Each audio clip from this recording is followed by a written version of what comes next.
আগে যে সংগ্রামটা করা দরকার,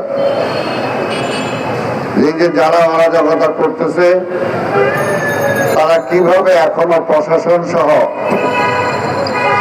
রাষ্ট্রীয় বিভিন্ন দায়িত্বে আছে, তাদেরকে সরানো দরকার। এই কথাটা তো বলতে শুনি না। আগে তো তাদেরকে সরান যারা হাসিনাকে ফ্যাসিস্ট বানাইছে, যারা হাসিনার পক্ষে এখনো কাজ করতেছে, যারা আবার হাসিনাকে ফিরে আনার জন্য ছোট করতেছে, আগে আসেন না তাদেরকে সরাই। তাদেরকে না সরাই আপনি কিভাবে সব পাল্টায় ফেলবেন? ফ্যাসিবাদের দোসরদের কাঁধে ভর করে আপনি নতুন কিছু করবেন বা ফ্যাসিবাদের সব কিছু দলিল টলিল মুছে দিবেন, এটা কি ওরা থাকতে সম্ভব হবে নাকি? আগে আসল জায়গায় হাত দেন। বাংলাদেশের রাজনীতিটা দুইটা ভাগে বিভক্ত, পরিষ্কার। একটা হলো ভারতীয় আধিপত্যবাদের শক্তির পক্ষে, আওয়ামী লীগ এবং তার দোসররা ক্ষমতায় ছিল দীর্ঘ 15 বছর। আর আরেকটি হলো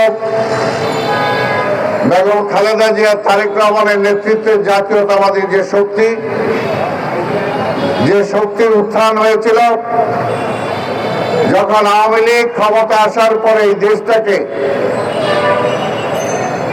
শেষ করে দিয়েছিল।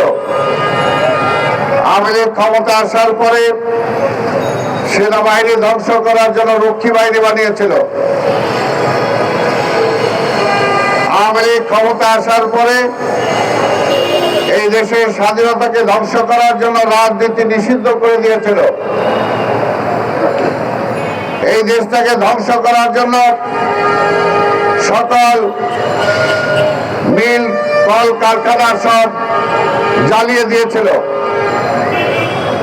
এবং তারপরে এই দেশে দুর্ভিক্ষ উপহার দিয়েছিল।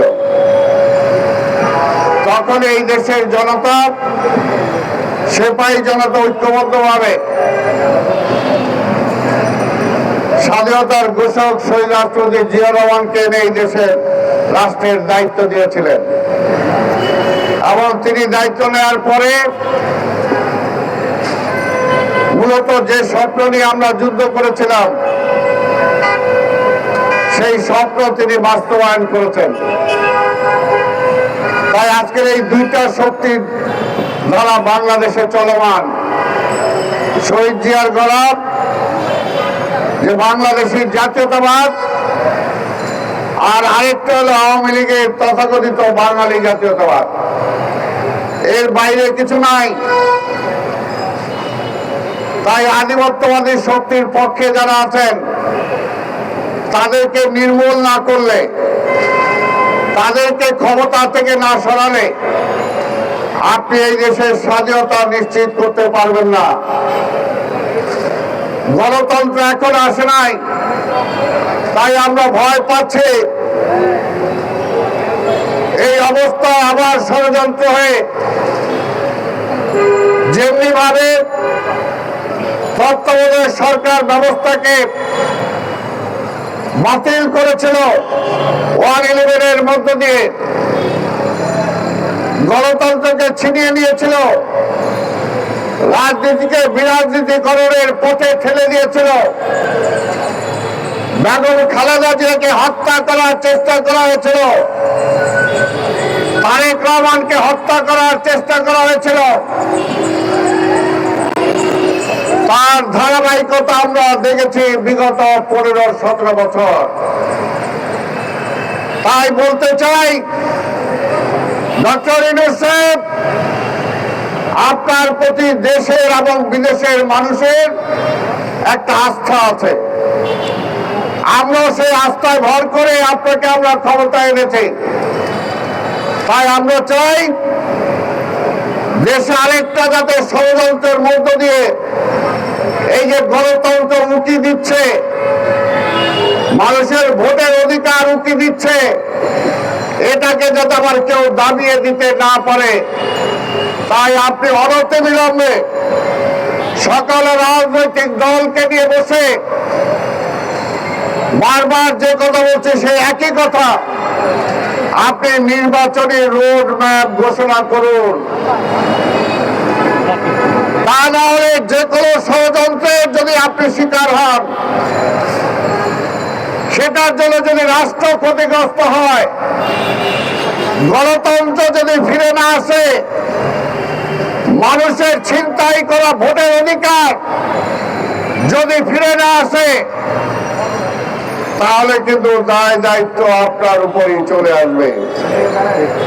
তাই বেশি কথা বলতে চাই না। দেশে নতুন করে ষড়যন্ত্র হচ্ছে, এই ষড়যন্ত্রের মানবকে রুখতে হলে ঐক্যবদ্ধ রাজনৈতিক শক্তির কোনো বিকল্প নাই। তাই বিরোধী দলীয় সকল রাজনৈতিক দলকে বলবো, এই মুহূর্তে ঐক্যবদ্ধভাবে সকল ষড়যন্ত্রকে মোকাবেলা করে গণতন্ত্রকে ফিরিয়ে আনার জন্য যে 15 বছর জনগণের মালিকানা ছিনতাই হয়েছিল, এই রাষ্ট্রের মালিক কি জনগণ, নাকি আওয়ামী লীগ, নাকি একটা পরিবার, নাকি ভারত? আজকের এই প্রশ্নের মীমাংসা হওয়ার জন্য এই জনগণের যে ছিনতাই করা অধিকার, ভোটের অধিকার, রাষ্ট্রের মালিকানা, সেই মালিকানা নিয়ে এখনো কিন্তু বিভিন্ন তালবাহানা চলছে। আমরা বলতে চাই,